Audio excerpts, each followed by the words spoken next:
Today is Tuesday, March 2nd. I'm Pastor Michael, and this is Wilderness Wanderings.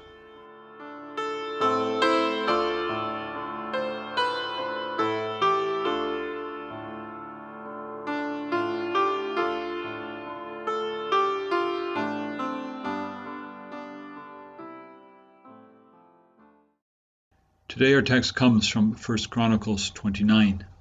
But who am I, and who are my people, that we should be able to give as generously as this?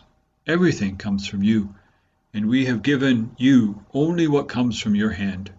We are foreigners and strangers in your sight, as were all our ancestors. Our days on earth are like a shadow without hope. Verses 14 and 15. The television show Sesame Street has this song, "One of these is not like the others." Our verses for today remind me of that song. They appear at a place in this chapter. It's a wonderful chapter in which David passes the baton of kingship to his son Solomon. David's dream has been to build a temple for God, but God has not allowed it. David's son would build the temple. Recognizing that Solomon is young and inexperienced, David makes a sizable donation of resources for the temple. In response, the leaders of Israel follow his example and make their own donations. The people are filled with joy and give praise to God. During this celebration, David prays. It's a prayer worth paying attention to. Many of you will be familiar with the ending of the Lord's Prayer, "For yours is the kingdom and the power and the glory, forever." You will not find it in either Matthew or Luke's version of the prayer. It appears to have been added later as a condensed version of this prayer of David. Much of the prayer is a celebration of God and of his kingdom and glory.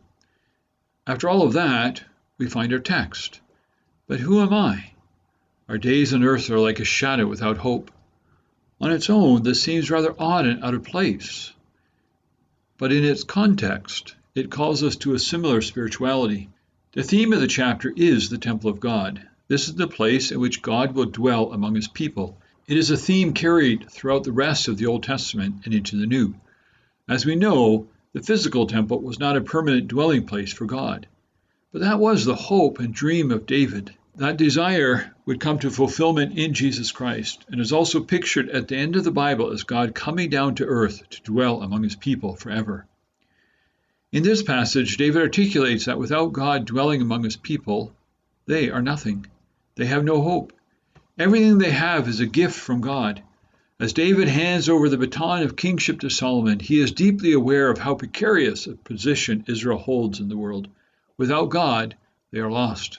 As he sees the people giving for the temple, he sees a people who are committed to God. His prayer, as he passes the baton, is that God will keep those hearts committed to him. He recognizes just how easily people can turn away from God. He prays particularly for Solomon, that God will keep his heart loyal. It seems to me that this is always a prayer that we need to be praying. We need to pray for the leaders of the church, that God will keep their hearts and minds loyal to him, and that God will keep all our hearts committed to him. Let's pray that for each other as this pandemic meanders on. It's so easy to look at all the things we have and say of them, "These are mine." David reminds us in this passage, in this prayer, that the things we have truly belong to God. We can only use them with joy when we recognize this. Otherwise, we will hold on to them too tightly, because we are afraid they will get away from us. When we view them as gifts of God, we can use them for the blessing of others because we know that God has plenty more. We can share our resources because we know that God is always with us. As you journey on, go with the blessing of God. May the peace of the Lord Christ go with you wherever he may send you. May he guide you through the wilderness, protect you through the storm. May your day end with rejoicing at the wonders he has shown you. May you rest in his provision as he brings night, and then new dawn.